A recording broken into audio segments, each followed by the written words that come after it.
Novel name है ice and fire, writer हैं तानिया ताहिर। और ये हम आइस एंड फायर का पार्ट नंबर 7 रीड कर रहे हैं। कल जहाँ तक हमने छोड़ा था उससे आगे जहाँ पर आगे हम रीड करते हैं उनके।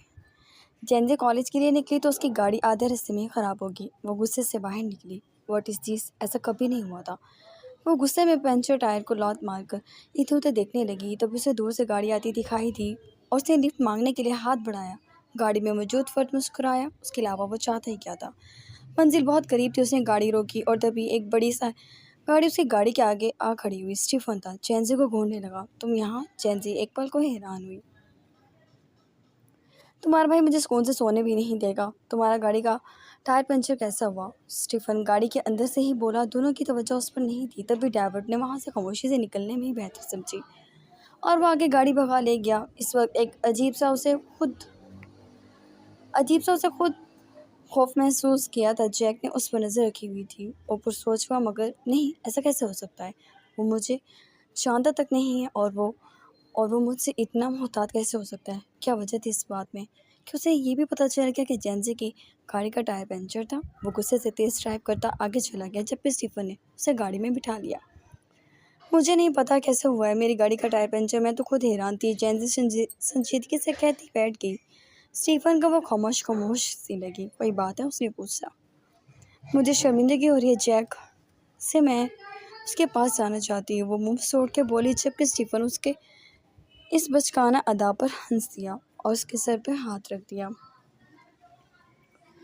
जैक स्ट्रॉन्ग है, तुम टेंशन मत लो। वो हमारे से नाराज़ नहीं होगा। उसने उसे समझाया। मगर वो मेरे बारे में क्या सोचेगा? वो इन सब के बावजूद वो हमारी केयर कर रहा है। उसने स्टीफन की तरफ देखा जो मुस्कुरा रहा था। वो सिर्फ अपनी केयर कर रहा है। वो जानता है अगर तुम ये माही किसी के हाथ चढ़ गई तो मामला उसकी इज्जत और गैरत पर आ जाएगा। तभी वो तुम्हें ओवर प्रोटेक्शन दे रहा है ताकि किसी के हाथ उस तक पहुंचने का कोई सुराग ना लगे।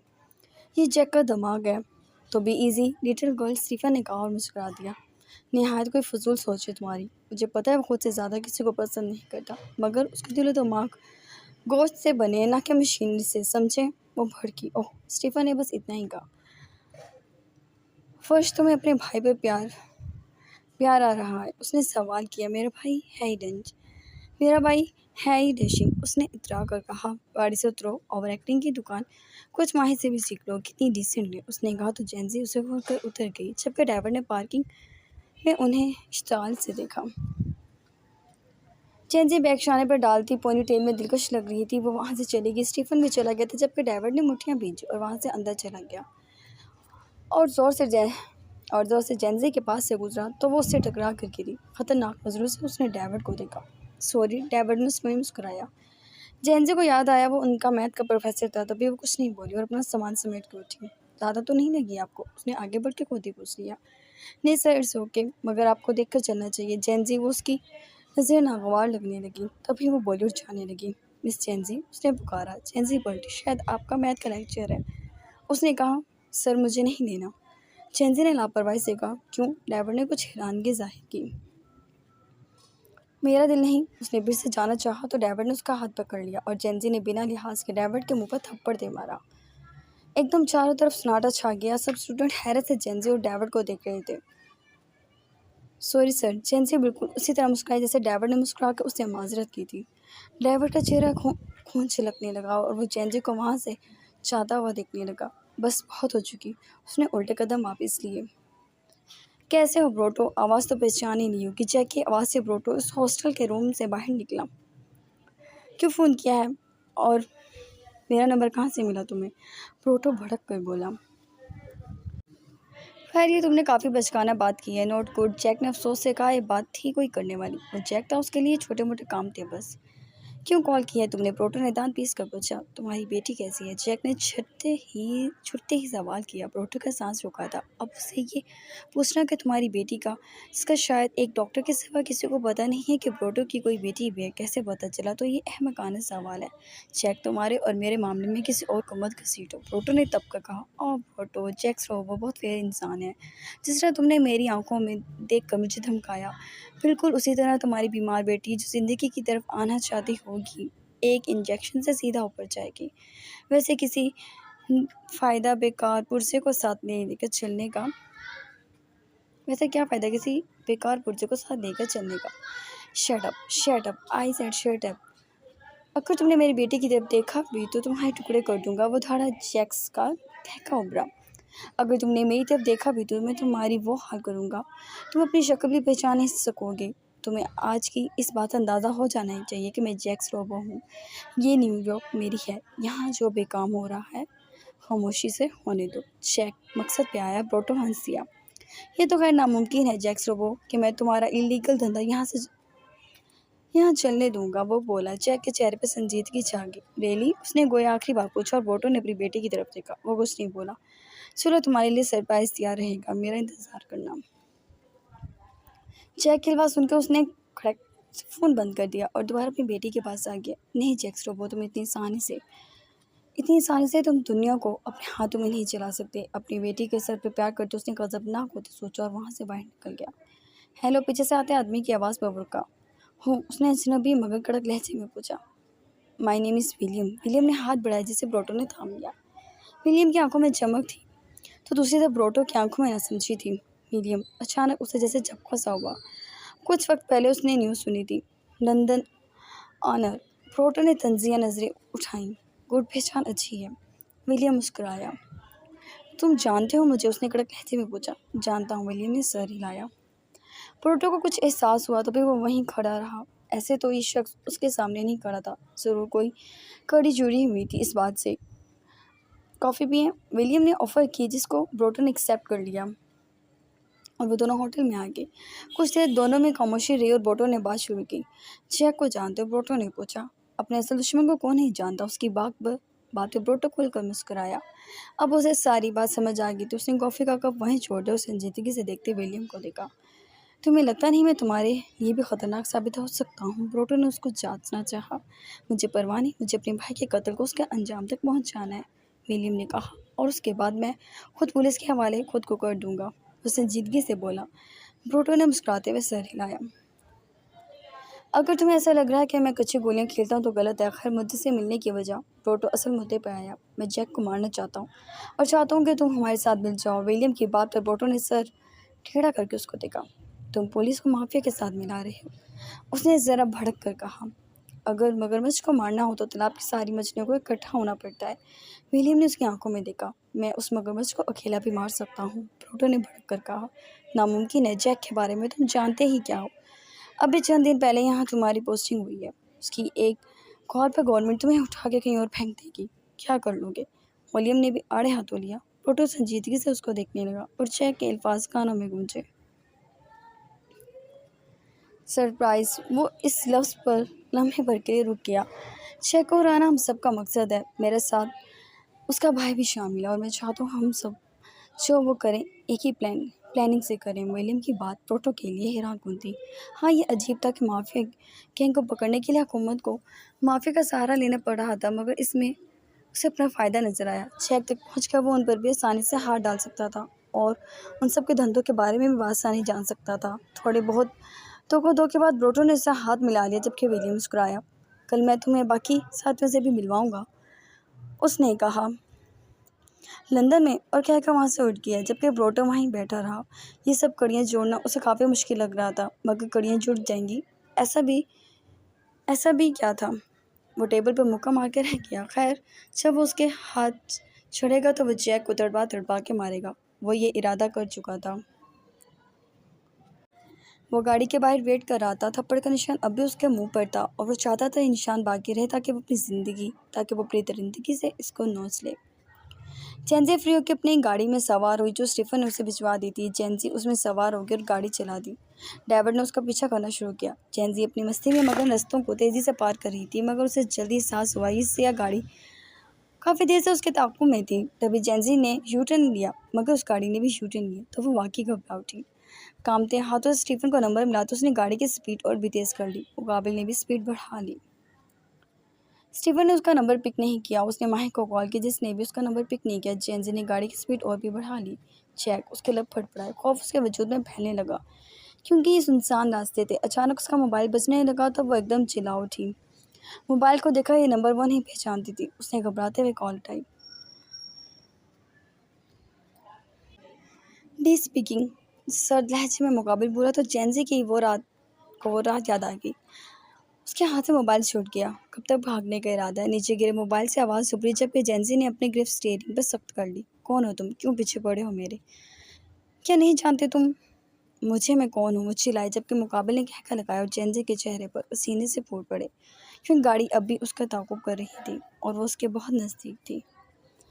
जानता हूँ तुम कौन हो, मगर अभी तुम मुझे नहीं जानती। मैं तुमसे मिलना चाहता हूँ बहुत करीब से, वो घटिया लहजे में बोला कि जेंजी की रीढ़ की हड्डी सुनसना उठी। बास्टर्ड जैक को पता चल गया तो वो तुम्हें जान से मार देगा। जेंजी ने उसको खौफ दिलाना चाहा। तुम बताओ, जैक को लापरवाही से बोला था। गाड़ी रोको। कुछ तखौफ के बाद सद लहजा उभरा। नहीं, जेंजी ने फ़ोन बंद कर दिया। अभी वो सामने देखती कि सामने से गाड़ी आ रही थी। उसकी गाड़ी की स्पीड तेज़ थी, तभी उसने गाड़ी को यू टर्न दिया और गाड़ी सीधा खंबे में जाकर लगी। आगे से बोन टूट चुका था। गाड़ी में से धुआं निकलने लगा। पीछे ताको करती गाड़ी वहीं रुक गई। ड्राइवर के लबों पर मुस्कुराहट बिखर गई। डायरेक्ट बदले से ज़्यादा अच्छा था ये खौफ जो उसके दिल में था। उसने गाड़ी को आगे बढ़ाया और जेंजी की गाड़ी में झांका। वो स्टीयरिंग पे पड़ी थी। उसके सर से खून निकल रहा था।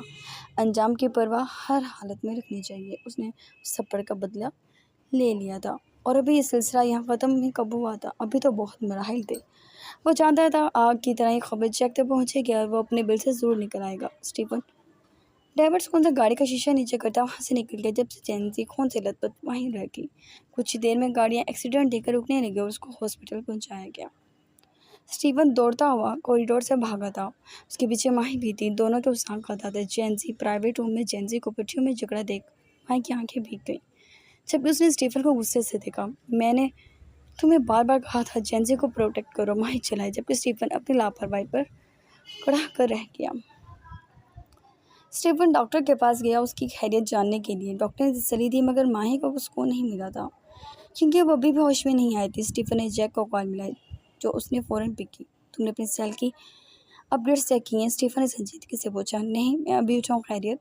उसके लहजे की संगीनी मुकाबले महसूस की। यू आर जैक्स रोबॉय थिंग जो नींद में भी लापरवाह नहीं होता। स्टीफन ने उस पर तंज किया। What's the matter? वो भटका। स्टीफन ने फ़ोन बंद कर दिया। जैक ने गुस्से से सेलफोन को देखा। सब भी उसके सर पे चढ़ने लगे थे। पल के पास उठकर उसने स्लीपिंग कोट पहना और सारी अपडेट्स चेक करके उसने गहरा सांस भरा। होठियाँ भींच ली थी। कोई तो है जो जेंजी के पीछे है। उसके दिमाग ने सोचा, कहीं ब्रोटो तो नहीं? उसकी सोच सबसे पहले ब्रोटर पे गई। नहीं, खुद ही अपने दिमाग की नफ़ी करके उसने आदत से मजबूरन बालों में हाथ फेरा। विलियम। दिमाग और दिल ने एक ही नाम पुकारा। ये उसी से रिलेटेड है कोई। वो चुकन्ना हुआ। या वो या वो शख्स है जो उसके घर में था, यानी उसके दुश्मनों की तादाद में दिन ब दिन इजाफा होता जा रहा था। वो मुस्कुरा दिया। स्टीफन का फिर से फ़ोन आने लगा जिसे जैक ने उठा लिया। कैसी है जेंसी? जैक ने सवाल किया। ठीक है, स्टीफन बोला। चोटें ज़्यादा लगी हैं मगर खतरे की कोई बात नहीं है। हाल बता, माही परेशान है। ये जज्बाती डायलॉग्स मुझे मत बताओ। स्टीफन, हमारे काम में जज्बात का अमल दखल नहीं है, ये बात याद रखना। कौन परेशान है? किसको चोटें आई हैं? इससे ज़्यादा बड़ी बात यह है कि कौन है जिसको तुम भी नहीं पकड़ पा रहे। कहीं हम एक समझ रहे हो और अंदर एक से ज़्यादा लोग इकट्ठे मिले। मैं जल्द वापस लौटने वाला हूँ मगर इन सब चीज़ों की मुझे तवक्का नहीं थी कि तुम्हारे होते हुए मेरे दुश्मन मेरे इतने करीब पहुँच जाएंगे। जैक ने अच्छा खासा लताड़ दिया। जब कोई पल पर हाथ डालेगा उस वक्त मैं देखूंगा जैक स्ट्रॉबर किस तरह जज्बात को परे धकेलेगा। तुम मेरे मुंह को मत आओ, कभी मुंह की खाओ। वो सर्द हुआ जबकि स्टीफन ने फ़ोन बंद कर दिया। अपने किंगडम में उसे वापस लौटना था और यहाँ ज़रूरी हो गया था। गोया कि उसका यहाँ से और बल्कि कुर्बत से निकलने का इरादा नहीं था, दिल नहीं था, मगर यहाँ इरादा और दिल उसके लिए मायने नहीं रख सकते थे। उसने अपनी पावर्स और अपने दुश्मन दोनों पर काबिल नज़र रखनी थी। तभी वो अपनी जगह से उठा और बाहर जाकर उसने सबको वापस लौटने का हुक्म दिया और एक कॉल मिलाई जिसका इंतज़ाम वो बहुत पहले कर चुका था।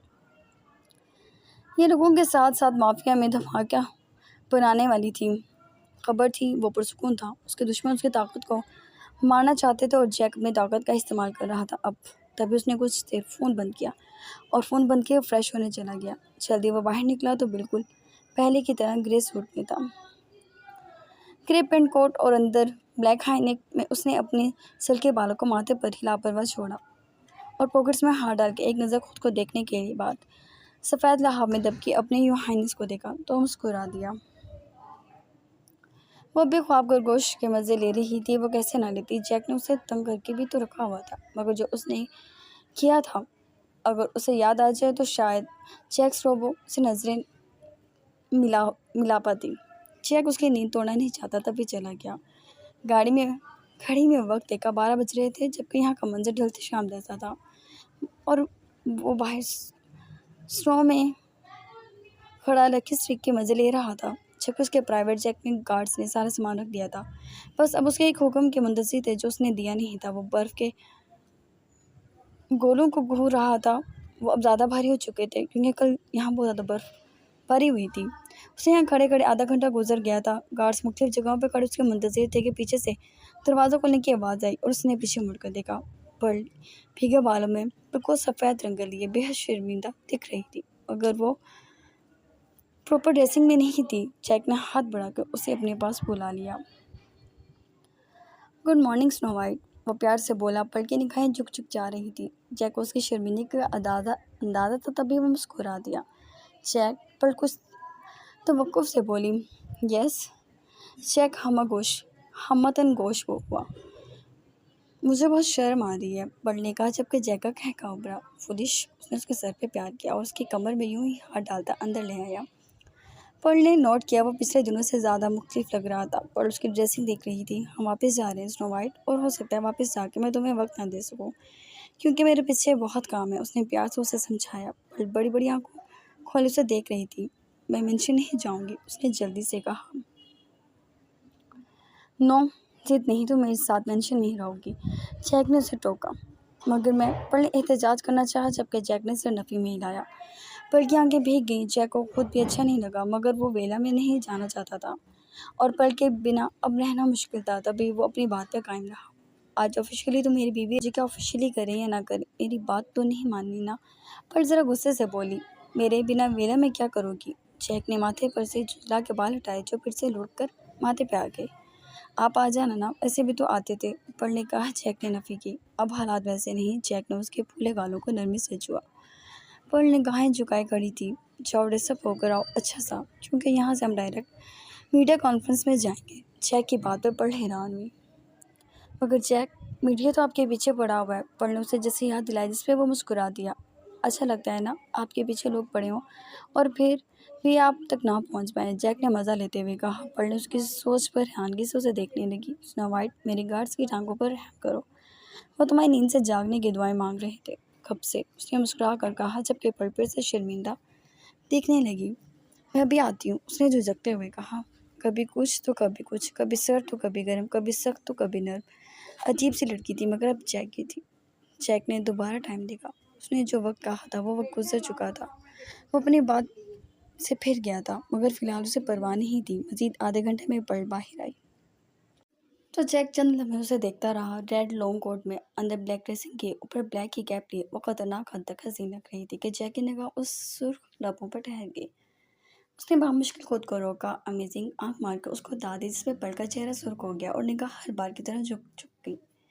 जैक ने उसके आगे बाजू किया, गोया अपने हाथ में उसका हाथ डालने का इशारा किया। पर्ल ने उसके हाथ में हाथ डाल लिया। जैक की निगाह उसके गोले में गोल्डन चैन पर भी गई। वो मुस्कुराया था और दोनों बैक वक्त वहां से बाहर निकले। पीछे सार्क जो वहीं खड़ा था, उसने कॉटेज को लॉक किया।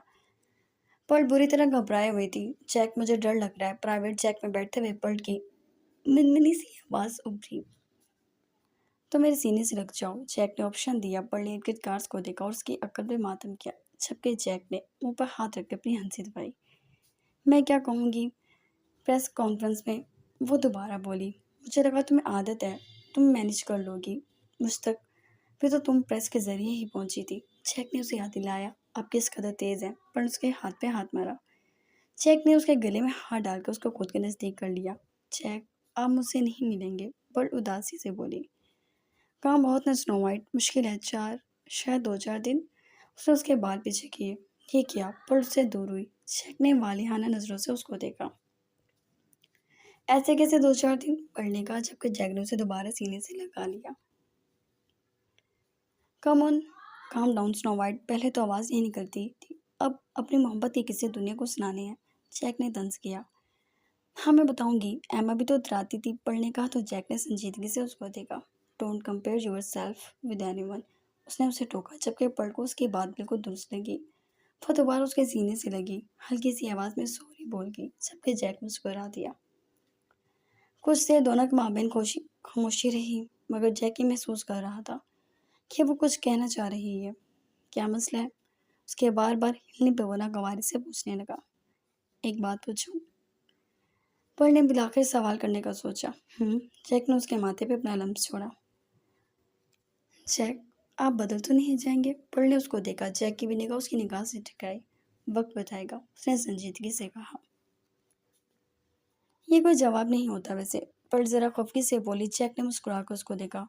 तुम कुछ देर सो जाओ, जैक ने ऑफर की। किस लिए? पर्ल उसी तरह तंग कर बोली। Snow white, as you like. Snow white, चिढ़ क्यों रही हो? जैक अंदर जबकि पर्ल ने कोई जवाब नहीं दिया। मूवी देखोगी? जैक ने पूछा।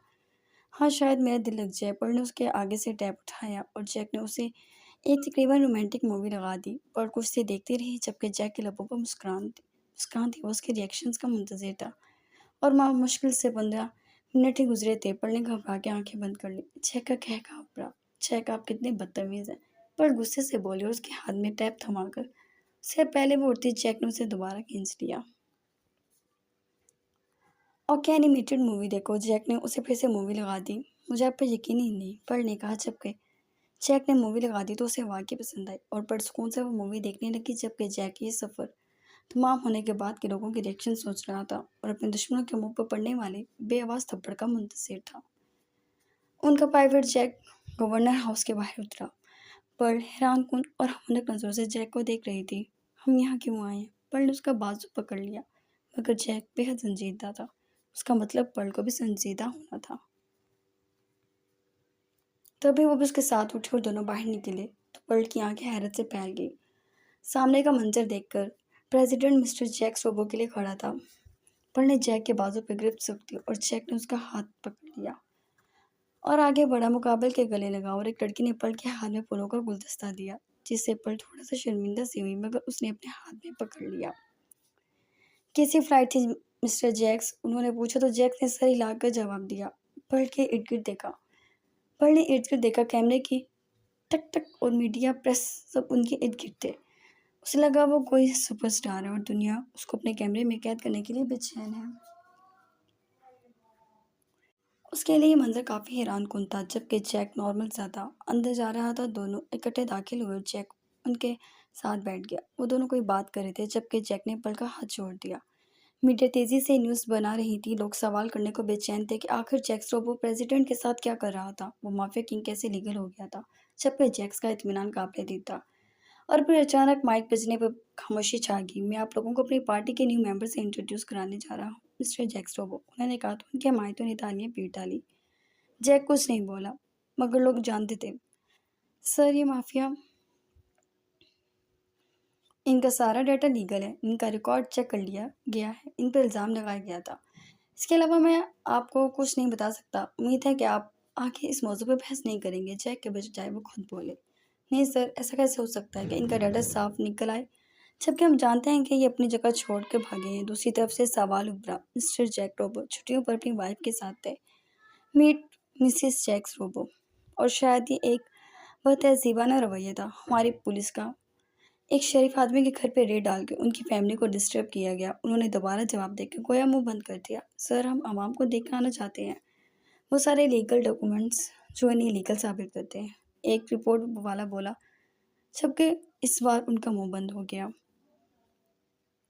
श्योर, जब चाहे मैं अपना सारा रिकॉर्ड अदालत में पेश करने के लिए तैयार हूँ, मगर मैं यहाँ सफाइयाँ देने के लिए नहीं आया हूँ। लोगों के झूठे इल्ज़ामात ने सबके सहनों में मेरे खिलाफ जो भी बात डाली है उसको ख़त्म किया जाए। मैं सिर्फ ये चाहता हूँ, जैक ने संजीदगी से कहा। सर, आप किस तरह अपने आप को एक माफिया किंग से सियासी लीडर साबित कर सकते हैं? आप लोगों के दिमागों ने तो मुझे माफिया किंग बनाया। सिर्फ ये बात। सर, आप किस तरह अपने आप को एक माफिया किंग से सियासी लीडर साबित कर सकते हैं? आप लोगों के दिमागों ने मुझे माफिया किंग बनाया। ये बात मैंने अपने मुंह से तो नहीं कही कि मैं माफिया किंग हूँ। जैक ने शादी नजरों से उन सबको देखा। लोग हैरान थे। अगर बिजलियां लोगों पर गिरी थी तो कहने को गलत नहीं था। सर, हम चाहते हैं आप अदालत में अपने आप को लीगल साबित करें कि इस बात पे कोई कार्रवाई होगी। या हम समझें कि आपकी इमारत, आपके पैसे ने हमारे मुल्क को खरीद लिया? एक और सवाल उभरा। हालांकि इस किस्म के सवालात करने वालों को माफिया जिंदा नहीं छोड़ता। आप जिंदा हैं, ये इस बात का सबूत है कि माफिया में से कोई ताल्लुक नहीं है, और मैं अपनी हर चीज़ अदालत में प्रूफ करने को तैयार हूँ। और मुल्क किसे और मुल्क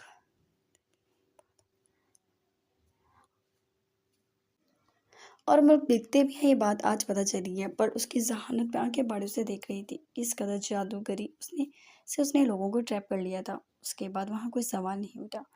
जबकि जैक समेत बाकी सब भी थैंक यू कहते उठ गए, पर उसके साथ ही स्नो वाइट थोड़ी देर यहाँ रुको। जैक ने उसे एक जगह छोड़ा। ये कार्स यहीं हैं, तुम कहीं मत जाना, मैं आ रहा हूँ, उसने कहा, जबकि पढ़ने से सर हिलाया। वाकई जैक वाकई जैक वहाँ नहीं था, बल्कि वह गुमान में भी नहीं थी। वो दुनिया जहाँ का करप्ट इंसान सूट बूट पहन के लीगल होकर अब दुनिया के सामने आएगा कि दुनिया भी हैरान रहेगी कि क्या उसके पास इतना पैसा था कि उसने वाकई प्रेसिडेंट को खरीद लिया था। वो नहीं सोचे में घूमती कि जैक दोबारा आ गया। आप अंदर क्यों गए थे? फल ने सवाल किया। अपनी जहानत पर दाद वसूल करने, जैक ने मुस्कुरा कर कहा, जबकि पल मुस्कुरा भी न सकी। वो इतनी ही हैरान थी। और हैरान कौन नहीं था? दुनिया ने उसे नए रूप में देखा था। उसके अपनों ने उसे नए रूप में देखा था। वो सब तो शायद हलक से नीचे भी नहीं कुछ निकल सकते थे। जैक स्ट्रॉ सियासत में कैसे आ गए? सवाल हर इंसान के मुंह पर था, और वो खुद को लीगल साबित करेगा। वो इतना कॉन्फिडेंट था खुद पर। मेंशन में वो चारों एक दूसरे की शक्लें देख रहे थे। खे तो मूल खे तो बल खाकर रह गया। उसके प्लान में शामिल था कि वो सरकारी तौर पर जैक पर हमला करेंगे और बाद में सरकार से हाथ मिला के अपना काम भी जारी रखेंगे, और आगे से वो लीगल भी हो जाएंगे। मगर तब जैक रोबो नहीं होगा। मगर उनके शायद सोचने से पहले जैक इस प्लान पर अमल कर चुका था। ये रास्कल कुत्ते की मौत मरेगा मुझसे, के गुस्से से चिल्लाया तो एमा लैला और मॉम ने उसको अचनबे से देखा। Do you see Jack step? Emma के को इग्नोर करते लैला का शाना हिलाया। This man has a wealth of intelligent, Emma ने मुतासिर को लहजे में कहा, और के उन सब पर एक भड़कीली निगाह डालता वहां से बाहर निकल गया। और थी ही क्या बात? ये ही तो हसरत थी उसे कि जैक खुद की तरफ सबको मुतवज्जा रखता था, जबकि उसकी वैल्यू टके की भी नहीं थी। और इसी बात के सबब उसे जैक से नफरत थी। वो एक मिनट में सबको बेइज्जत कर देता क्योंकि उसके पास पैसा था। हालांकि कि उन दोनों का बाप एक था, मगर उसके बाप को भी शायद सिर्फ जैक से ही मोहब्बत थी, तभी सब कुछ जैक को देकर गया। और जो दे गया था उसमें उसने करप्शन करके उसे दोगुना और शायद उससे भी ज़्यादा कई गुना ज़्यादा कर लिया। कि बर्दाश्त से बाहर थी ये बात कि जैक ने दुनिया के सामने खुद को किस तरह एक्सपोज किया है। वो तो खुश था, चलो कभी तो जैक को भी कोई छुपने पर मजबूर कर चुका है, मगर ये शायद किसी काम के नहीं थे। उसने गाड़ी को रिवर्स किया और मेंशन से बाहर निकला, जबकि अंदर मौजूद खवातीन इस बात पर ज़ेरे बहस थी कि आगे क्या होने वाला है। जैक ने शायद सब पर अजीब किस्म का अटैक किया था। ना कोई निकल पा रहा था, ना उगल पा रहा था। एम, अब तुम्हें और भी समझदारी से काम लेना है। बस कोशिश करो जैक, तुम्हें अपनी वाइफ अनाउंस करो, तुम जैक के कमरे तक पहुंच जाओ, उसके बाद उसे अपनी टांगों पर, अपनी उंगलियों पर नचाना। लैला ने समझवा दिया, जिसमें ऐमान ने भी सर हिलाया। तुम दोनों का दिमाग खराब है, मुझे लगता है मैं कम अक्लों में फंस गई हूँ। जैक एमा को वाइफ अनाउंस करेगा, जबकि जेंजी ने पर्ल को, और अभी न्यूज़ में जो इस मिनिस्टर ने जैक की वाइफ अनाउंस की है वो सब किसी और ज़बान में था। वो पर्ल की तो दोनों ही को याद आया कि जैक तो पर्ल के दुनिया के सामने ले आया था, मगर वैसे नहीं कर सकता। मैं उसको ट्रैप कर लूँगी। उसे ये बात कन्विंस करनी होगी कि पर्ल नहीं, एमा उसकी लीगल बीवी है, और बहुत लीगल बन रहा है ना, तो उसे मुझे लीगली तौर पर अनाउंस करेगा, देख लेना। एमा ने तिल मिला कर कहा, जबकि लैला ने उसकी भरपूर हमायत की। बिल्ली को चीचुड़ के कहा, मॉम ने तंज किया तो एमा ने गुस्से से उनकी तरफ देखा, और वो उससे पहले कुछ बोलती लैला ने उसके हाथ पे हाथ रखा। मॉम, जब आप जान चुके हैं कि सब हमारे हाथों से निकल रहा है, तो आप हमें कोई मशवरा दे सकती है, ना कि हमको तंज करें। लैला ने जरा गुस्से से कहा तो उन्होंने गहरा सांस भरा। मुझे लगता है जैक पर्ल को एक्सेप्ट कर चुका है, उन्होंने कहा तो एमा ने नफी की। कभी नहीं, उस लड़की की हैसियत है ही क्या? वो उसे एक्सेप्ट करेगा एक दो दिन में। उसने अपनी बात पर जोर देते फिर से नफी में सर हिलाया। एमा प्लीज़ कम डाउन यार, लैला ने उसको रोका। अव्वल तो आई होप ऐसा ना हो, अगर ऐसा हुआ तो हम लोग काफ़ी मुसीबत में आ जाएंगे। लैला ने मॉम की तरफ देखा जिन्होंने सर हिलाया। गोया इस बात से मुत्तफिक हूँ। हमें मज़ीद होशियार रहना होगा। इस पल को तो चूंटी की तरह मसल के हम निकाल ही देंगे। जैक की ज़िंदगी से मगर एमा तुम्हें जैक की ओर भी क्लोज होना होगा, बल्कि साय की तरह उसके साथ रहो ताकि उसकी तवज्जो तुम्हारी तरफ माइल हो। मॉम के मशवरे पर एमा ने सर हिलाया। मगर तीनों अभी मुतमईन नहीं थी।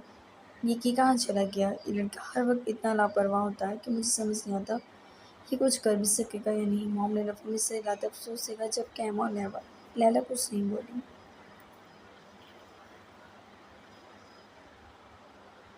What a shoot man, Stephen ने बेपनाह खुशी का इजहार करते एसईडी पर बेहद संजीदा और वजाहत से भरपूर शख्स को उसकी कन्फ्यूज वाइफ के साथ देखा तो उसको जैक की ज़ानत पर हर पहले भी कोई शक नहीं था। अब तो जैसे उसकी ज़ानत का कायल हो गया था। माही ने ये मंजर नागवार से देखा। मुझे लगता है ऐसा ऐसा दुनिया को अपनी उंगलियों पर अपने इलीगल पैसे से मिल जाएगा। वो बोली लहजे की नागवारी वाजियत थी। स्टीफन ने उसको देखा। चेंजी ने भी माही को देखा। तुम्हें थैंकफुल होना चाहिए गॉड का कि वो सही सलामत तुम्हारे सामने है। चेंजी ने पहली बार कोई बात संजीदगी से कही थी और पर्ल को अपनी वाइफ शो कर रहा है। क्या ये कम बात है? मेरे नज़दीक इन बातों की कोई वैल्यू नहीं है। वो एक करप्ट इंसान है, एक करप्ट जो पूरी दुनिया की आंखों में धूल झोंक सकता है सिवाय मेरे। ना मुझे उसकी ज़्यादा इम्प्रेस करती और ना ही कुछ और पर्ल मेरे नसीब एक बेवकूफ़ लड़की से ज़्यादा कुछ नहीं। और बेवकूफ़ों को ट्रैप करना उसके बाएं हाथ का खेल है। क्वेश्चन साइड पे पटकती भड़क कर बोलती वहाँ से चली गई। वो तुम्हारा भाई है, हम सब आरसी रिश्ते हैं, मगर उसका और तुम्हारा रिश्ता बहुत मजबूत है।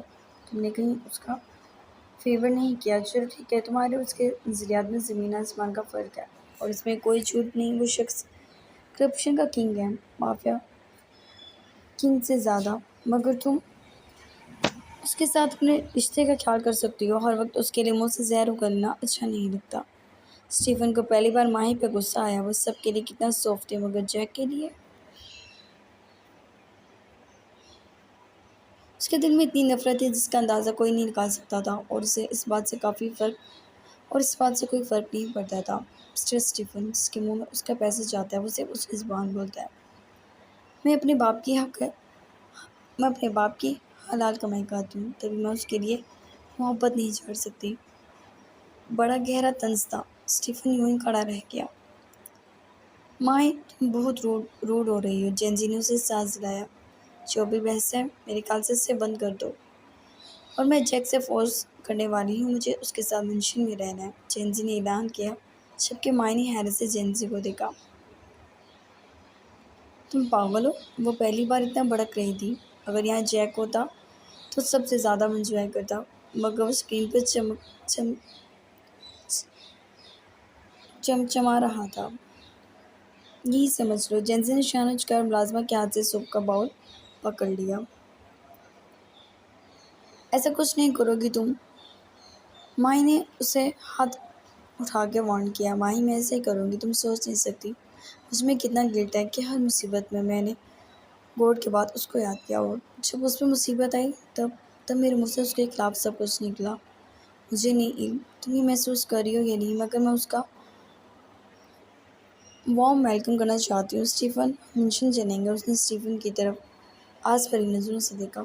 शेक गुस्सा करेगा। स्टीफन ने राजजारी से कहा, हाँ तो तुम एक दो या चलो 4-5 मुक्के खा लेना, कुछ नहीं होगा। वैसे दोस्ती में तुमने भी गद्दारी की थी। चेंजी ने उसे याद दिलाया। मैं शर्मिंदा। स्टीफन ने मुंह छोड़ा और माइक के अंदर इतना गुस्सा था कि दोनों की बकवास से कि वो पहली बार अपने गुस्से का इजहार करती। कोट को टेबल से उठाकर ज़मीन पर रखती वहाँ से चली गई।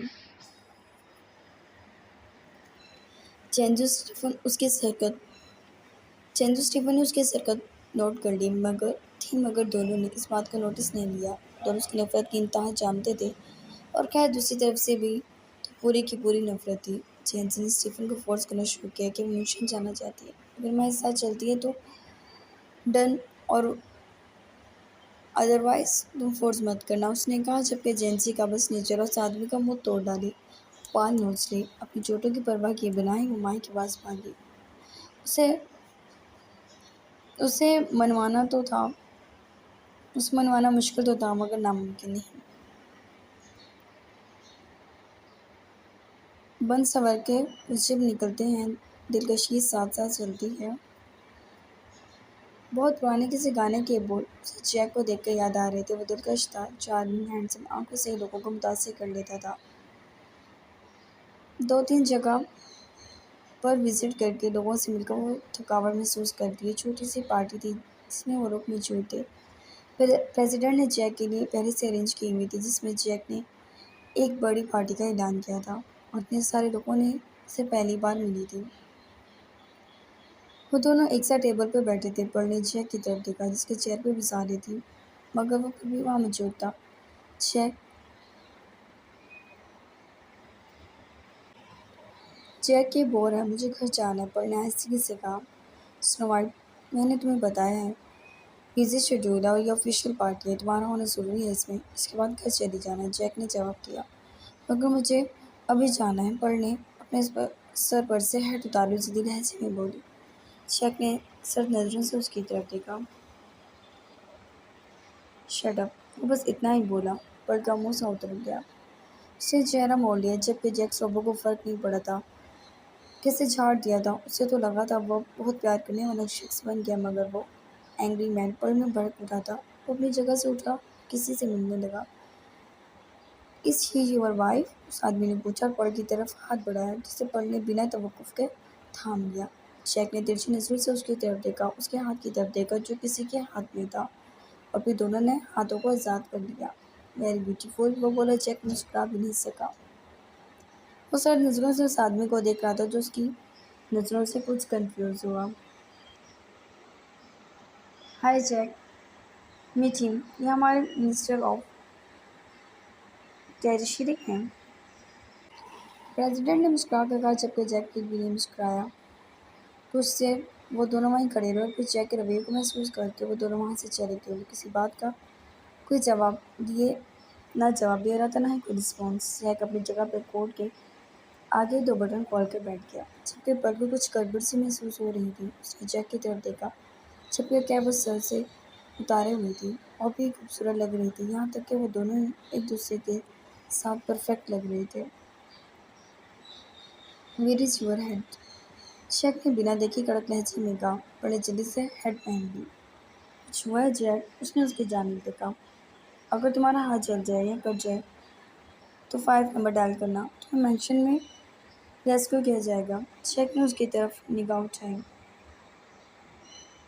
जिसमें इतनी संगीनी थी कि पलट सहम गई। मेरा हाथ कैसे जलेगा या कटेगा? वो घबराए हुए लहजे में बोली। मैं जलाऊंगा। जैक उसकी तरफ देख रहा था, सर सपाट नजरों में भी जैसे कोई नरमी नहीं थी। पर कुछ चंद लम्हों पहले वाली रवादात याद आई। उसने उदासी से चेहरा झुकाकर फौरन माफ़ी पर इत्तफा किया।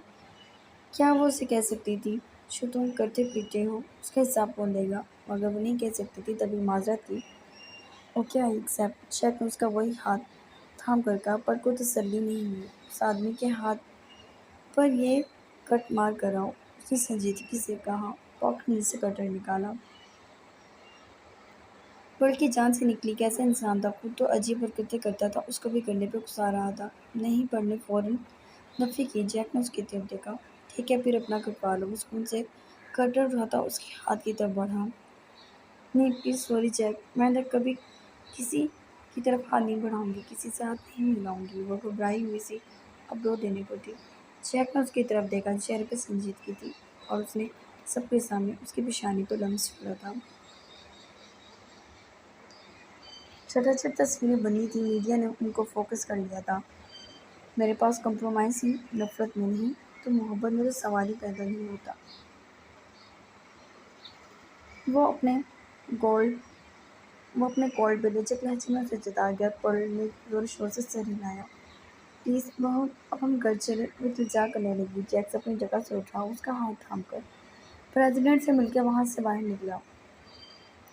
स्कॉट पर्सन को पार्टी में शामिल करके उन्हें कोई नुकसान तो नहीं होगा? प्रेसिडेंट से उसके चेहरे ने सवाल किया, जबकि उसने कह कर लगाया। नहीं, फ़ायदा ही फ़ायदा है, वो बोला, और सबने उसकी पोस्ट की तरफ देखा जो दोनों पैंट की पॉकेट्स में हाथ डाले वहाँ से निकल रहा था, जबकि उसकी बैग में उसका हाथ थामा हुआ था। कि वहाँ दाखिल हुआ तो वहाँ ब्रोटो, विलियम और डेविड पहले से मौजूद थे। तुम लोगों के दिल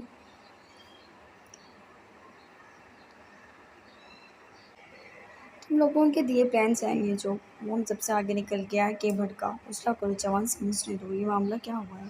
डेविड ने जरनाक वारी से कहा, मामला ये हुआ कि तुम लोगों से एक आदमी नहीं समझ रहा, वो दूध का खुला बंदी सामने आ गया और हम सब कुछ नहीं कर सके। वो यहाँ रुका, देखो कैसे हाथ बांधे खड़ी है उसके साथ। उसने न्यूज़पेपर फेंका जिसमें जैक की पिक थी। वो बड़ा डैशिंग लग रहा था, आंखों में नशा सा था अपनी जीत का। टोटो को याद आया कि वो उससे किस सरप्राइज की बात कर रहा था और ये मिनिस्टर से कब उसका राब्ता हुआ। कुछ कश्मकश का शिकार था। उसकी बेटी में उलझाकर उसने अपना रास्ता किसी और की तरह बना लिया था। टोटो ने गहरी सांस भर के पेपर फेंका। अगर तुम कुछ कर सकते हो तो कर लो। विलियम को गुस्सा आया। की ने उसकी जानिब देखा। मेरे पास सिर्फ डायरेक्ट प्लान है, शेख पर अटैक करो और ख़त्म करो उसका हिस्सा। की ने जज्बाती अंदाज में कहा, जबकि ड्राइवर मुस्कुराया। ले चलो ठीक है, तुम्हारा भाई रात को उसके कमरे में घुसना, उसके मुंह पर तकिया रखना और वो कहेगा कि तुम्हारे लिए मैं अपनी जान देने को तैयार हूँ। रास्कल, अपना मुंह बंद करो। ड्राइवर दहाड़ा। उसकी बहन ने थप्पड़ मारकर उसको भस्म कर दिया था, जबकि भाई अलग अटैक कर रहा था। अगर वो लीगली प्रेसिडेंट के साथ मिल गया तो उनकी हुकूमत को भी खतरा था, जबकि वो सबके राज जानता था। खुद को पावर मिलाने के लिए वो सबके छिक्के छिक्के छोड़ा खोल कर सामने रख देता। कच्चे चट्टे खोल के सबके सामने रख देता और कौन उठ सकता था फिर उसे। ड्राइवर ने सिरे थामा। उस आदमी को मात सिर्फ एक तरह दी जा सकती है। प्रोटो की गहरी सोच के बाद बोला, सब उसकी तरफ मुतवज्जो हुए। उसको उसी के स्टाइल में मारा जाए। ये अपने पीछे लगने वाले हर शख्स की कमज़ोरी ढूंढता है और इसे ब्लैकमेल करता है। हमें इसकी कमज़ोरी पर अटैक करना चाहिए। ये खुद सामने आ जाएगा। प्रोटो ने कहा, कोई कमज़ोरी नहीं है उसकी, उसे किसी से मोहब्बत नहीं सिवाय न्यूयॉर्क के। के ने सिगरेट का गहरा कश लेते हुए चैन से कहा, तो न्यूयॉर्क को जला दो। विलियम ने उन सब की तरफ देखा। सब एक दूसरे को देखने लगे। वो दिल मिला उठेगा कि कुछ कौन सा आया। तुम उसकी हेड लिस्ट पर हो सकता है वो लंदन की किसी पोस्ट जगह पर तुम्हारी कब्र बनवा दे। डेविड ने कहा। विलियम ने उसकी जानिब देखा। वो जिंदा रहेगा तभी तो उसे एक दिमाग में जैक रोबो को मारना होगा। विलियम की बात पर वो सब चौंके थे। और फिर न्यूयॉर्क का नक्शा उन सबके सामने खुला हुआ था, जिस पर झुके वो जैक मुमकिन जगह को देख रहे थे, इस पर वो जानता था। और उन्होंने उस ऐसे एरिया को मार किया जहाँ उसकी मौजूदगी यकीनी थी, और वो जगह सिर्फ मेंशन थी। ये काम क्या करेगा? विलियम ने कहा कि एकदम चेहरे के रंग उड़ के, हम सब कुछ जानता है सिवाय तुम्हारे। तुमसे बेहतर इस घर में घुस कर कोई नहीं कर मार सकता। डेविड ने भी लुकमा दिया, जबकि के चेहरे से ही देख रहा था वो बुरी तरह घबरा चुका है। चेक मंशन में दाखिल होता उससे पहले ही वो बाहर गार्ड के पास रुक गया, जबकि पर्ल को अंदर जाने का इशारा किया। मगर पर्ल जानती थी मंशन उसके लिए बहुत जालिम रहा है और अब भी उस पर कोई फूल तो नहीं बरसाएगा। अलबत्ता बच्चों की उम्मीद थी और वो नहीं चाहती थी तभी वहाँ साइड पे खड़ी होगी और वहाँ जब तक खड़ी रही जब तक वो फारिग नहीं हुआ। जब वो फारिग होकर उसने अपनी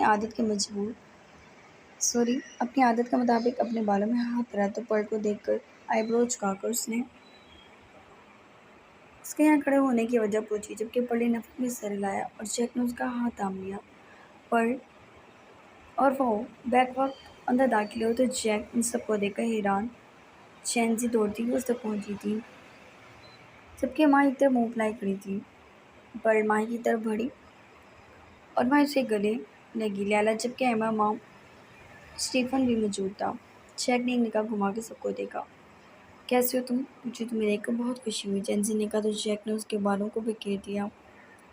आंखों में कोई अपनायत नहीं थी, मगर उसने उसके साथ नॉर्मल पहले की तरह बिहेव किया और अंदर बढ़ा। एक निगाह स्टीफन पर डाली जो चुप कड़क थी। हाँ, वो किसी का मोहताज नहीं था कि अगर वो सब यहाँ इकट्ठे थे तो वो उन सबको मुरव्वतन बर्दाश्त कर रहा था। नहीं, ऐसा कुछ नहीं था। वो नॉर्मली सबको देख रहा था। Good to see you bro, Laila ने कहा। जैक ने संजीदगी से उन्हें देखा, जबकि एमा भी उसके नज़दीक आई और अचानक उसके सीने से लग गई। मगर उसने महसूस किया जैक ने उसकी कमर में हाथ डाल के उसे इनायत से खुद से करीब नहीं किया। वर्ल्ड की निगाह बार बार जैक को उठ रही थी, बार बार उसी की तरफ देख रही थी, भी निगाह झुका ली थी। जैक ने सबके सामने पर्ल को खुद से दूर किया। मैं रेस्ट करना चाहता हूँ। जैक ने सबके सामने एमा को खुद से दूर किया। मैं रेस्ट करना चाहता हूँ, उसने बस इतना कहा। सबके मुँह उतर गए, उसके सर तिरक गए, पर जबकि सबसे ज़्यादा शर्मिंदगी का एहसास एमा को हुआ था। स्नो वाइट, उसने सबके सामने पर्ल की तरफ हाथ बढ़ाया तो पर्ल का दिल कानों में धड़कने लगा। उसके बढ़े हुए हाथ को उसने आगे बढ़कर थाम लिया और जैक ने उसे अपने करीब कर लिया। सबके चेहरे पर हैरत वाजिया थी और जैक ने पर्ल की गिर बाजू डाल के उसे अपने रूम में अपने साथ ले गया। वहाँ खड़े लोगों में से सबसे ज़्यादा सुकून माही को मिला था, जिसको लगा कि शायद जैक ने अपनी ज़िंदगी का पहला काम अच्छा किया था। स्टीफन ने सीटी पर धुन बजा के एमा को भरपूर चला दिया, जबकि जेंजी की कमेंट्री सुनने लायक थी। वो दोनों साथ कितने अच्छे लगते हैं, वो प्यार से उन्हें देख रही थी, जबकि वो दोनों अपने कमरे में जा चुके थे। जैक ने कार डाल कर डोर लॉक किया और बेड पर गिरा था। पर्ल यूं ही खड़ी थी। जैक अपने बालों को थाम माथे पर से हटा के अपने सर का दर्द खत्म कर रहा था कि पर्ल ने शूज उतारे और कुछ हिम्मत करती उसके नज़दीक आई तो जैक ने उसके आगे हाथ बढ़ाया और पर्ल ने फिर से वो हाथ थाम लिया। यह हाथ वो जिंदगी भर के लिए थाम लेना चाहती थी और जैक ने उसे अपने साथ लिटा दिया।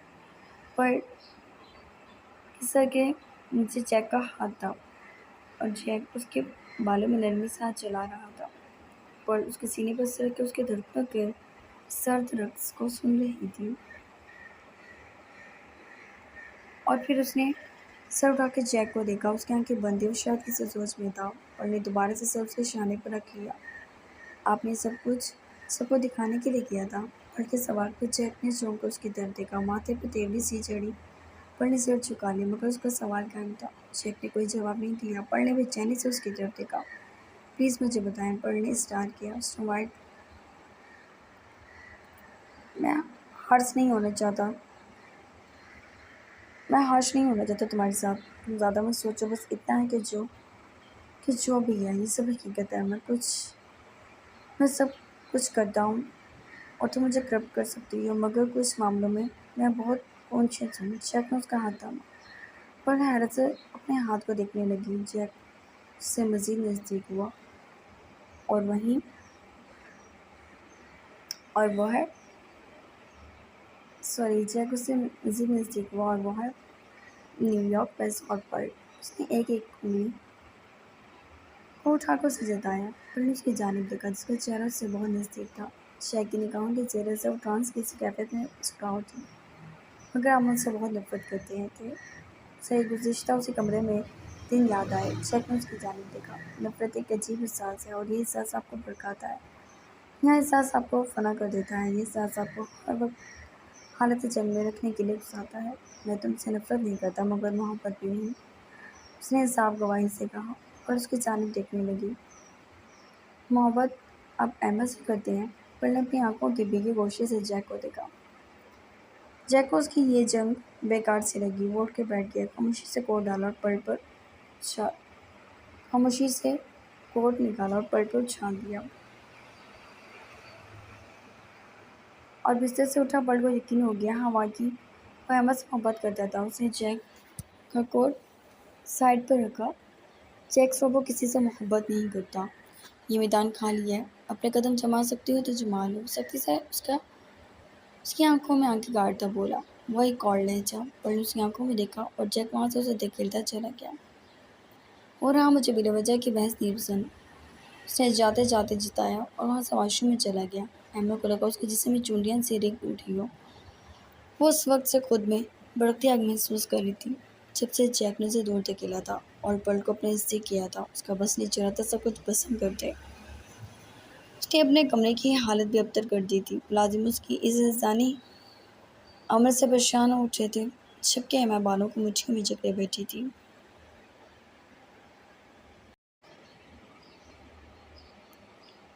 क्या वह हार मान ली? के की आवाज़ पर उसने सर उठा के देखा। जानती हो, जैक के नज़दीक एक इंसान की औकात बस इतनी ही है। वो कल तुम्हारा, आज पल का। के ने गहरा सांस लिया और शान झुकाए जैसे वो तंजे अमन पर हंसा था। Just get lost. अमन ने उंगली उठाकर उसे वहाँ से चले जाने का कहा, जबकि के मुस्कुराता हुआ अंदर आ गया। नो बेबी, मुझे तुमसे अभी और भी बात करनी है। आई सेड, दफ़ा हो जाओ यहाँ से। एमा उसके बैठने में हल्क के बल की। एमा स्वीट हार्ट, क्यों इतना भड़क रही हो? जैक तुमसे दूर नहीं है। के ने उसे समझाना चाहा। एमा ने उसका हाथ झटक किया कि इस वक्त मैं तुम लोगों की शक्ल भी नहीं देखना चाहती। एमा ने दो टोक बात की, जबकि के का कहका निकला। देखो, बात सुनो, भड़कने का कोई फ़ायदा नहीं है, दिमाग चलाओ। जैक ने जो किया वो नकाबले कबूल है, और जिसका वो इतना हमायती बन रहा है उसी गर्दन दबा दो। के ने उसकी आंखों में देखा, जिसकी आंखों में अपनी बेइज्जती से आंसू भरने लगे थे। जबकि के ने हैरत से उसको देखा। देखो एमा, तुम्हारा शुमार उन लड़कियों में नहीं है जो जैक के लिए खुदकुशी कर ली। तुम्हें इस हरकत का बदला लेना चाहिए। कि उसे भड़का रहा था और वो तो भड़कने के लिए तैयार बैठी थी। उसने अपने आंसू साफ किए और के की जानिब देखते सर हिलाने लगी।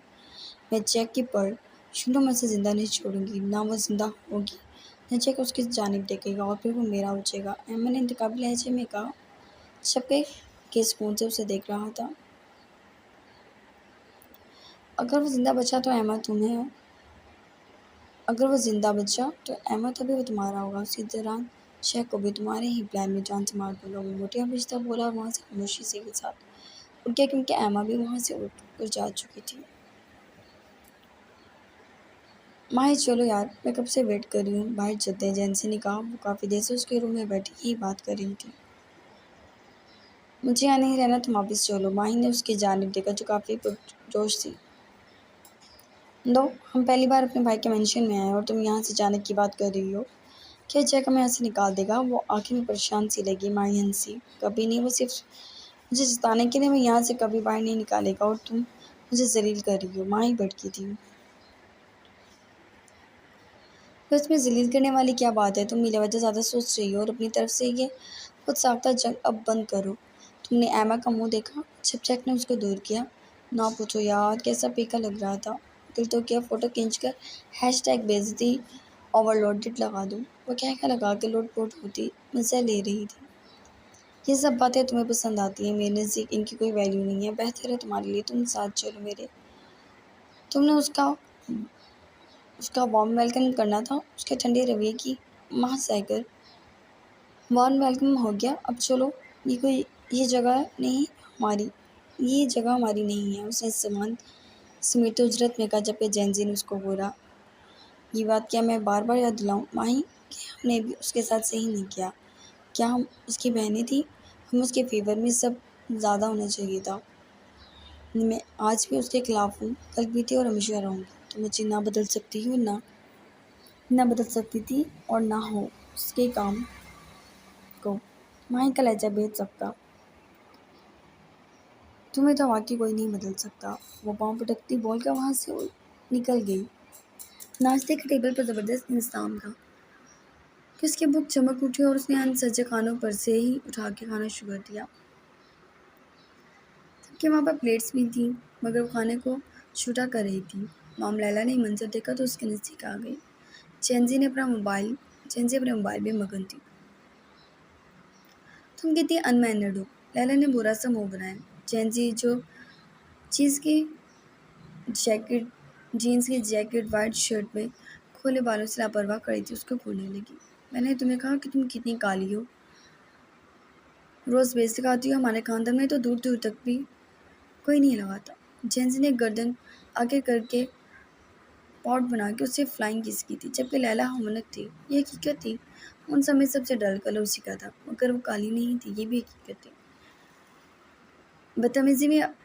बदतमीजी अपनी वेला में जाके करो, या आई क्यों हो तुम? मॉम ने भड़क कर कहा। क्यों, तुम्हारे पापा का घर है, मेरे भाई की कमाई का घर है। ये लाल बालों वाली बुढ़ी, हाँ, आखिरी को दो लफ्ज़ वो मुंह में बोली थी। मामा और लैला इस कदर उसके बदतमीज़ाना रवैये पर उसकी जान निकाल देना चाहते थे। तुम कल की लड़की की ज़ुबान देखी है तुमने अपनी? मैं तुम्हें मेंशन से बाहर पे बात होगी, वो चलाई। तो निकलवा के दिखा। जेंजी ने भी हाथ जाड़ी, और यही वजह थी कि वह दोनों इन सबके साथ नहीं रहती थी। जेंजी पीछे से आती सर्द आवाज़ पर बोली। जैक ने उसकी बदतमीजी सुनी थी। सुनी सुनी तुमने लड़की जब जब यहाँ आती है इस तरह की घटिया ज़बान इस्तेमाल करती है। मॉम अपने न दिखने वाले आंसू साफ करने लगी। सटिया गई है बुड्ढी, जेंसी ने अपने नाखूनों पर फूंक मारते लापरवाही से कहा। गोया वो जानती थी जैक उसे कुछ भी नहीं कहेगा। जैक ने वाकई एक लफ्ज़ भी नहीं कहा और चेयर पर बैठ गया। मुझे फ़िलहाल पीसफुली नाश्ता करना है। उसने बस इतना कहा। मुलाजिम उसके आगे खाना साफ कर रहे थे और वो कांटे और छुरी की मदद से अंडा खाने लगा। जेंजी यूं ही कड़ी पर से खाना छूटा कर रही थी। सबके चेहरे पर ऐसी मुस्कुराहट थी कि कोई भी बसम हो जाता। जब कोई लैला तो गोया उसके अल्फाजों से ही आधी मरी हो गई थी। क्या वो वाकई काली थी? सोच में उसे खाना भी नहीं खाया जा रहा था जबकि मॉम जेंजी पर बढ़ती हुई निगाह डाल नाश्ता करने लगी। तभी के भी आ गया।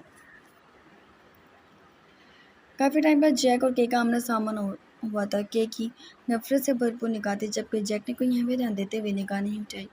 कैसे ब्रो? के ने पूछा। तुमसे ज़्यादा हैंडसम और अक्लमंद, जैक ने नाश्ता करते हुए जवाब दिया जबकि जेंसी का कहका उपड़ा।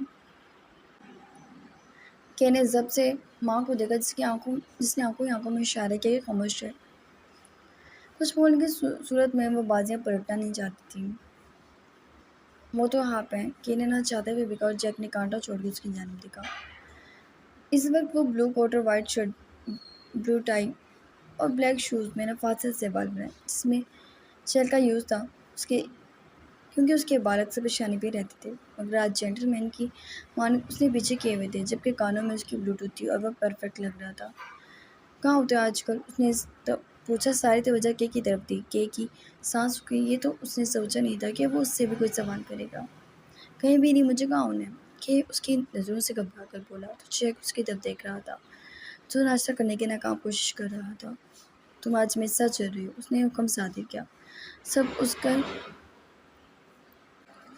सब उनकी कॉन्वर्सेशन सुन रहे थे मगर क्यों के मुँह से बेसाख्ता निकला। जैक जो दोबारा कांटा उठा रहा था उसने उसकी जानिब देखा। मैं चाहता हूँ मेरी जगह तुम मेरे सारे लीगल डॉक्यूमेंट्स अदालत में पेश करो और सार्क तुम्हें दे देगा डॉक्यूमेंट्स। बाकी तुम जानते हो किस तरह बात बनानी है। उसने नॉर्मली कहा जबकि के लिए ये शौक न्यूज़ थी। उससे वहमा गुमान में भी नहीं था कि जैक ऐसा करेगा। मतलब वो उसे मसरूफ़ कर रहा था कहीं वो जान तो नहीं गया था। और नामुमकिन उसने ऐसा कोई अमल नहीं किया था जिससे जैक को भनक भी पड़े। ब्रो आप कितने मुलाजिम हैं? क्या मुझे भी अपने किसी मुलाजिम की जगह देना चाहते हैं? के ने मिला के तंज किया। जैक हंसा। तो तुम्हें क्या बनना है? वो ऐसे लापरवाही से बोला कि के ने मुझे भेजी। ये सब मैं सिर्फ मॉम की वजह से कर रहा हूँ। ये अमन ने तुम्हारा फेवर लिया था तो तुम्हें भी अब फारिग नहीं पड़ना चाहिए। काम से लगो। और के उसकी आवाज़ में दरार सी नुमायाँ थी। मैं तुम्हारी तरफ से कभी कोई भी गफलत बर्दाश्त नहीं करूँगा जिससे मुझे ऐसा लगा कि तुम लापरवाह। मैं तुम्हें सिर्फ अपनी बंदूक की नोक पर रखूँगा फिर सीधा तुम डैड के पास जाओगे। खैर तुमने उनके साथ वक्त नहीं गुजारा। अच्छी बात है तुम उनके साथ भी वक्त गुजार लेना। उसने कहा नाश्ता छोड़ कर उठा कि पर उजरत में सीढ़ियाँ उतरती दिखाई दी। वो अपना मोबाइल और वॉलेट उठा रहा था कि एक लफ्ज़ भी नहीं बोला। मॉम और लैला सर चुकाए बैठी थी जबकि जेंसी का ध्यान कभी उनकी बेइज्जती पर और कभी अपने मोबाइल पर हो जाता। सॉरी मुझे लेट हो गया, बड़े अफसोस से कहा। रात भी वो उससे नाराज़ सोया था और इस वक्त पे वो उसे उठाए बिना ही नीचे आ गया। जितने भी दिन उन्होंने वहाँ गुजारे थे पर उसका लम्स उसके उठने से पहले खुद पे महसूस करती थी और उसने अपनी आदत बना ली थी ये भले जान पूछकर ही सही और वो इस तरह ज़िंदगी गुजारना चाहती थी। इस वक्त स्नो वाइट नाश्ता करो। जैक ने उसे अपनी सीट पर बैठने का इशारा किया। चेंजी मुस्कुरा कर दोनों को देखने लगी जबकि साथ के साथ उनकी पिक्स भी ले रही थी क्योंकि उसे अपने इंस्टा के लिए न्यू पोस्ट मिल गई थी। वहाँ पर माही भी आ गई। उसे ये मंजर देख कर तस्कीन हुई थी कि जैक के लिए खुद भी कोई जज्बा महसूस नहीं कर सकती थी। वो तभी चेयर खींच के बैठ गई। पर्ल ने हैरत से उसके चेयर को देखा। मगर ये आपकी है। फुल वाइट ड्रेस में वो ऊपर ओवरकोट लिए प्यारी लग रही थी और जैक को उसके गले में अपनी चेन ज़्यादा प्यारी लगती थी। जैक ने कोई जवाब नहीं दिया और पर्ल चेयर पर बैठ गई। वो झुक रही थी। जब उसकी इतनी हैसियत इतनी थी कि वो लोग उसे नाश्ता भी नहीं करने देते थे और आज वो अपनी जगह पे बिठा रहा था जबकि खुद खड़ा था। क्या था ये सब? क्या कोई ड्रामा या उसके साथ कोई खेल हो रहा था? क्या वो उन सब के सामने अभी उसकी बेइज्जती कर देगा और जताएगा कि 2 दिन की रफ़ाकत में बिल्ली ने अपने ख्वाब सजा लिए। वो खुद को कायल नहीं कर पा रही थी, जबकि जैक की तरफ से ट्रैप नहीं था। वो खुद को समझा नहीं पा रही थी कि जैक बदल गया है। कैसे समझाती वो खुद को? क्या उसके गुज़िश्ता रवैये को भूल जाती जिस कदर दहशत और खौफ उसने पल के दिल में बिठाया था? पर अपनी सोचों में मसरूफ़ थी। जैक ने खुद उसके सामने खाना चुना था। अगर वहाँ बैठे लोगों को हार्ट अटैक आ जाता तो मायूब नहीं थे। बात ही ऐसी थी, चुप नहीं, नहीं खाना खुद सर्व नहीं करता, वो उस वक्त बर्ड को खाना सर्व कर रहा था। उल्टा बर्ड भी इससे हार्ट अटैक की जद में आ सकती थी। उसने पहले कभी चौंसले पूरे करवाए ही कब थे। जैक ने प्लेट की तरफ फिर बर्ड की तरफ देखा जो सुन बैठी थी और शायद घबराहट का शिकार थी, और के आगे वाली चेयर जो खाली थी उस पर बैठ के कांटे की मदद से बाइट बना रहा था कि उसका सेलफोन बजा और सार्क ने ऑन किया और कॉल उसकी ब्लूटूथ से अटैच होगी। उसके बाद वो कॉल पर बात करता जबकि साथ साथ बर्ड को फ़ोन की मदद से नाश्ता भी कराता जा रहा था। बर्ड को खुशी से महसूस हुई। तकरीबन 10 मिनट बाद वो अपनी जगह से उठा, झुककर बर्ड की पेशानी पर अपना लम्ब छोड़ा, जिससे बर्ड तो वहीं जम गई और वो वहाँ से निकलता चला गया, जबकि कॉल अभी चल रही थी और उसने के कभी ऑफिस आने का इशारा किया। पहले सब इस अमल से तो बाहर निकलाते तो जैक के बर्ड के साथ कर गया था। बर्ड की हिम्मत ही न बंद पड़ी कि वो मज़ीद वहाँ बैठे। तभी वो उठकर अपने कमरे में आ गई। पीछे से के ने कांटा फेंककर ज़मीन पे मारा। रिलैक्स के, मॉम ने उसे समझाना चाहा, वो जो मर्जी समझे, मैं उसकी गुलामी नहीं करूँगा। ये बात तय है, अगर आपने मुझे फोर्स किया तो मैं घर छोड़कर चले जाऊँगा। कि मुझे अब रिश्ता सबसे कह रहा था। तुम्हें इत्मीनान होता तो ये सब कुछ आज तुम्हारा होता ना कि उस जैक का। मॉम भी भड़की। वो उसके जज्बातीपन को संभालते संभालते तंग आ चुकी थी, मगर वो था कि अकल ही नहीं पकड़ा होता। के ने उनकी तरफ जहरीली नजरों से देखा और वहाँ से चला गया। एक पल भी वो अब इस मेंशन में नहीं गुजारना चाहता था।